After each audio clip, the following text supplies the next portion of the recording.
Hey guys, welcome to my channel best knowledge. तो आज का मेरा टॉपिक रहेगा टाइफाइड। टाइफाइड में जो मैं आप लोगों के साथ डिस्कस करने वाली हूँ, इसके causes, symptoms, diagnosis, prevention and treatment one by one करके आप लोगों से मैं डिस्कस करूंगी।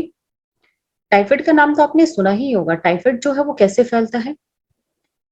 जहां भी आपने कंटेमिनेटेड वाटर लिया या फूड लिया, आपके स्टमक इंस्टेंटाइन में बैक्टीरिया पहुंच जाता है, जिसके वजह से टाइफाइड हो जाता है, राइट। तो फर्स्ट इसमें हम देखेंगे typhoid is the gastrointestinal infection caused by salmonella typhoid. Salmonella typhoid, high fever, diarrhea and vomiting are the main symptoms of typhoid. The chances of getting this bacterial infection through contaminated water or food increase to a great extent. Salmonella typhi enters your intestine through the mouth and stays and therefore about 1 to 3 weeks. Means typhoid एक gastrointestinal infection है, right. ये क्या है? एक gastrointestinal infection होता है जो salmonella typhi के कारण होता है।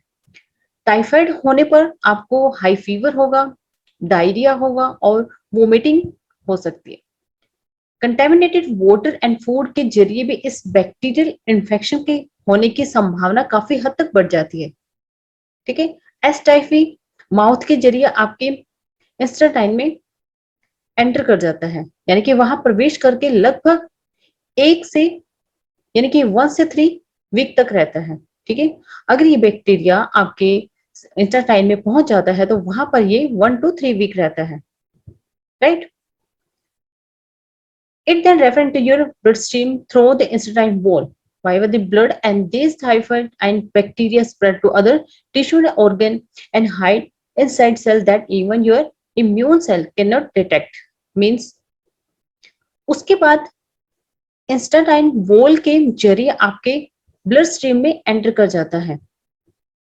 ब्लड से ये टाइफाइड बैक्टीरिया अदर टिश्यूज और ऑर्गन्स में फैलकर सेल के अंदर छिप जाता है, राइट। जिसका पता आपको इम्यून यानी कि इम्यून सेल में भी लगा सकते हैं। टाइफाइड के लिए बेहतर जो ट्रीटमेंट रहेगा वो, हालांकि ट्रीटमेंट ना कराने से ये आपके लिए भी घातक हो सकता है। अगर आप उसका ट्रीटमेंट नहीं लेंगे तो आपके लिए भी डेंजरस हो सकता है। टाइफाइड की जो संभावित जटिलताओं में किडनी फेलियर हो सकता है, ठीक है। अगर किसी को भी टाइफाइड है, टाइफाइड से क्या क्या हो सकता है? किडनी फेलियर हो सकती है, ठीक है। और जीआई जो ट्रैक है वहां पर भी अटैक कर सकता है, ठीक है, यानी कि ब्लीडिंग हो सकती है, इन्वॉल्व होता है उसमें। तो टाइफाइड से इन्फेक्टेड अबाउट 3 to 5% लोग इस जीवाणु के कैरियर्स बन जाते हैं, राइट। तो ये है टाइफाइड। तो नेक्स्ट हम करेंगे इसमें सिम्टम्स और टाइफाइड। इसके सिम्टम्स क्या रहेंगे? टाइफाइड यानी कि टाइफाइड के सिम्टम्स क्या है? तो इसमें कहा है टाइफाइड के पेशेंट को बैक्टीरिया के संपर्क में यानी कि कांटेक्ट में आने के बाद लगभग 1 से 3 वीक तक इसके लक्षण दिखाई देते हैं। गंभीरता के डिपेंड पर पेशेंट की जो ड्यूरेशन है 3 से 4 वीक तक भी हो सकती है। नॉर्मली इंक्यूबेशन ड्यूरेशन जो रहेगी 7 से 14 डेज तक की होती है। इसके जो लक्षण है वो इस टाइप के हैं। आपका हेडेक होगा, कॉन्स्टिपेशन ऑफ डायरिया होगा एंड आपको हाई फीवर रहेगा जो कि आपका 103 डिग्री फ़ारेनहाइट रहेगा। एंड नेक्स्ट आपको होगा कि आपको भूख नहीं लगेगी एंड लीवर और स्प्लीन का भी बढ़ जाता है। चेस्ट पर रेड कलर के निशान हो जाते हैं, ठीक है, रेड मार्क दिखाई देंगे आपको चेस्ट पर। और आपको इसमें टाइटनेस लगेगा यानी कि थकान आपको महसूस होगी, ठंड लगेगी, ठीक है, और पेन हो एंड वीकनेस यानी कि आपको दर्द और वीकनेस फील होगा। स्टमक पे भी पेन होगा। ये तो इसके सिम्टम्स हैं, राइट। इसके अब हम देखेंगे कॉजेज, यानी कि टाइफाइड के जो कॉजेज हैं वो किस टाइप के आप मतलब कॉज करेगा, ठीक है। नेक्स्ट आता है कॉजेज ऑफ टाइफाइड। तो इसमें कहा है टाइफाइड फीवर तब होता है जब कोई पर्सन ऐसे कुछ भी फूड एंड वाटर कंज्यूम करता है, ठीक है, जिससे साल्मोनेला टाइफाइड बैक्टीरिया की जो मात्रा है, ठीक है, वो क्या हो जाती है, यानी कि जो अमाउंट है वो बहुत ज्यादा हो जाती है।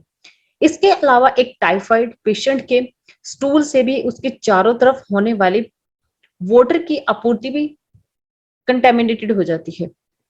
इसके बदलते में पेशेंट के चारों तरफ होने वाले फूड सप्लाई चेन भी कंटेमिनेटेड हो जाती है, राइट। नेक्स्ट इसके बाद आएगा डायग्नोसिस ऑफ टाइफाइड। तो इसका डायग्नोसिस टाइफाइड क्या होगा? अगर आपके लक्षणों को अगर हम देखने के बाद डॉक्टर को लगेगा कि ये टाइफाइड हो सकता है, तो वो कुछ टेस्ट कराने के लिए आपको बोल सकता है, ठीक है। साल्मोनेला टाइफाइड आपकी बॉडी में मौजूद है या नहीं, ये पता लगाया जाता है। इसका पता लगाने के लिए आपके लिए ब्लड स्टूल, यूरिन कल्चर या बोन मैरो टेस्ट करवाना पड़ता है, ठीक है। अगर आपको टाइफाइड है, अगर आप में जो सिम्टम है नजर नहीं आ रहे, लेकिन आपको वीकनेस हो रहा है, पेन हो रहा है, बार बार फीवर हो रहा है, आप अगर डॉक्टर के पास जाते हैं तो आपको कुछ टेस्ट देंगे जिसमें आपको urine, blood stool, culture and bone marrow को टेस्ट करवाना पड़ता है।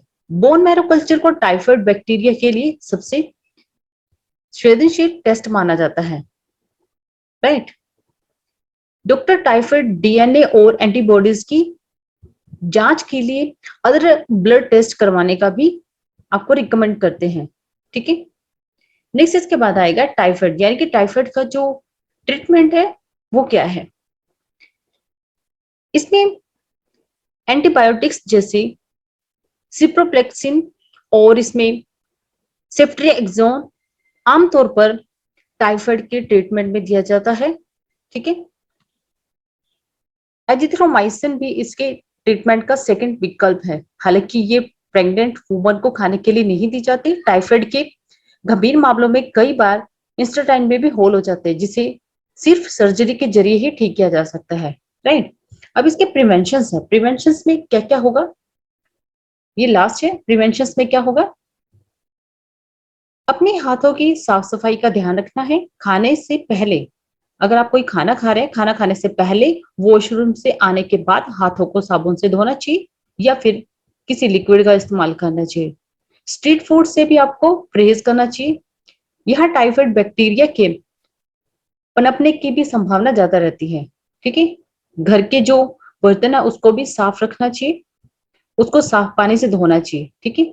घर का बना फ्रेश एंड वार्म खाना खाना है, क्योंकि हाई टेम्परेचर्स में बैक्टीरिया के बढ़ने की संभावना कम हो जाती है, राइट। और इसमें आपको सबसे ज्यादा जो कच्ची वेजिटेबल होती है, राइट, कच्ची वेजिटेबल्स, फल खाने और कंटेमिनेटेड वाटर पीने से आपको बचना चाहिए। अपने सभी घरेलू जितने भी आइटम्स हैं, ठीक है, चाहे रसोई का आइटम्स है, ठीक है, उनकी साफ सफाई करते रहना चाहिए, उन्हें क्लीन करते रहना चाहिए, राइट। तो इससे प्रिवेंशन से आप बच सकते हैं, आपका टाइफाइड भी कंट्रोल में हो सकता है, ठीक है। तो ये है टाइफाइड का टॉपिक जो अभी मैंने आप लोगों को करवाया है, जिसमें ट्रीटमेंट किया हमने, डायग्नोसिस किया एंड कॉजेस किया, जिसमें आपको पूरे सिम्टम्स बताए कि क्या कैसे कैसे टाइफाइड जो है सिम्टम्स में नजर आता है। तो आज के लिए इतना ही and thank you for watching my video.